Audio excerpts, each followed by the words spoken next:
السلام عليكم أصدقاء، مرحبا بكم في فيديو جديد. إذا كيف ما العادة فيديو ديال اليوم بخصوص البنك الإلكتروني سكريل. بزاف ديال الأصدقاء اللي صراحة داروا فينا الثقة وكيتعاملوا معنا، ودائما المعاملة بيننا وبينهم نتمنوا أنها تبقى هكا ومعاملة اللي هي مزيانة. وفي هذا الفيديو هذا شحال من واحد كيجي كيسولني كيفاش انني نشارجي الصولد ديال سكريل، ورأيت انني نبارطاجي معكم مره اخرى هذا الفيديو. الطريقه ديال الشحن ديال الرصيد ديال سكريل من غير البنكه، لانه الصولد ديال البنكه اغلبيته ما كيخدمش، فراه من الافضل هو انك تشري الصولد ديال سكريل.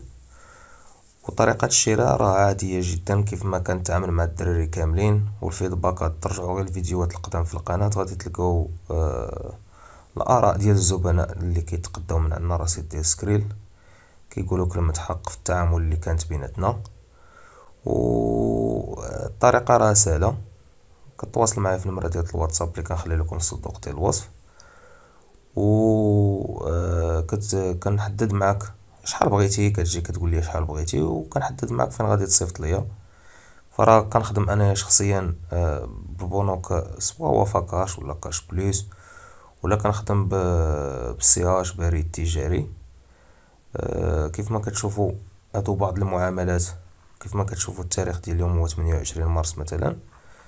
28 مارس نشوفوا شحال من معاملة كاينة. كيف ما كتشوفوا 28 واحد جوج 3 4 5 6 7 8 9 10 $50 على $500.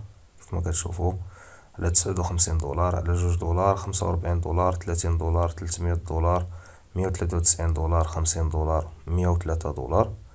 وهادو معاملات كيف ما كتشوفوا على طول الاسبوع هكا كيكونوا. والبارح $100 على 13 على 10 40 50 10 على 10 على 98 على دولار 20 194 $30 $16. وهكا كيف ما كتشوفوا معاملات اللي هي كتيرة.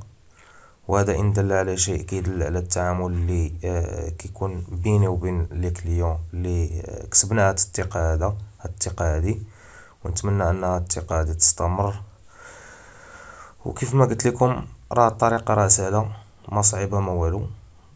ودوز الواتساب ما غادي يكون غير الخير، وتواصل معايا بتشحن اي كمية واي كونتيتي كيف ما كانت. دوز عندي الواتساب، وبخصوص حتى الناس اللي عندهم رصيد ديال سكريل. اي واحد مثلا كيدير الجيم بلين ولا كيدير الفوركس وربح اي كونتيتي كيف ما كانت الصولد ديال سكريل، راه غادي نشريها من عندك ونخلصك فين ما بغيتي، في وافاكاش سي اش بريد تجاري، في الكيشي في التجاري، ولا في الكيشي الشباك الاوتوماتيكي ديال البريد، ولا ديال السي اش، ولا ما عنديش مشكل. وما هادشي اللي كاين الدراري في هذا الفيديو هذا، الدراري والدريات. نتمنى انه نكون على حسن الظن ديالكم، وموعدنا في فيديو جديد. تهلاو.